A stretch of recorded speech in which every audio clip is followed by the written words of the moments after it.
your brain seeks balance, and the way it seeks balance during the swing is it detects whether your weight's on your heels or your toes. And you've got about 60-40 heels to toes. So you've got too much weight on your heels here. Oh, okay. You want to be 50-50.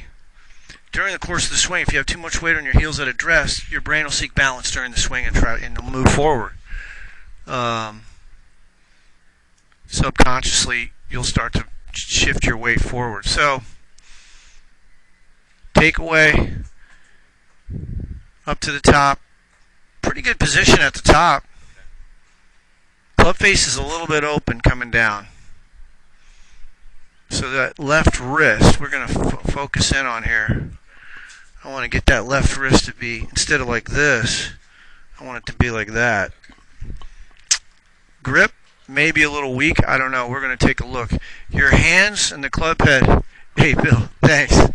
Your hands are we're going to get them to go straight back. But this is a good swing. I mean, like at the top here. See how your weight goes to your toes? So you started. Do you want to be 50-50 through the whole thing? Well, you would rather have your weight go back into your heel. Right there, you're about 87% into your toe. That's why the mat's really helpful. A lot of times you just don't feel that.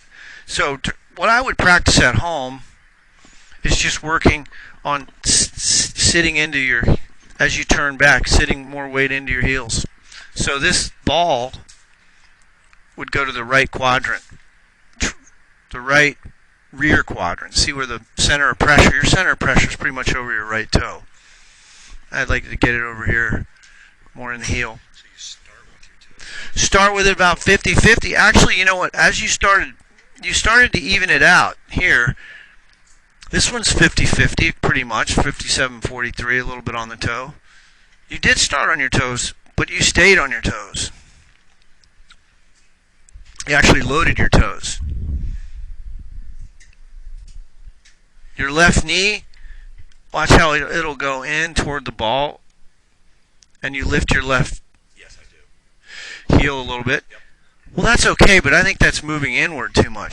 So when I took video this way, it was actually lifting and shifting. Yeah. So you'd be better served by letting that knee come toward the right knee and then loading the right heel as opposed to this loading the toes thing. That's a big deal. Yeah. Or that then.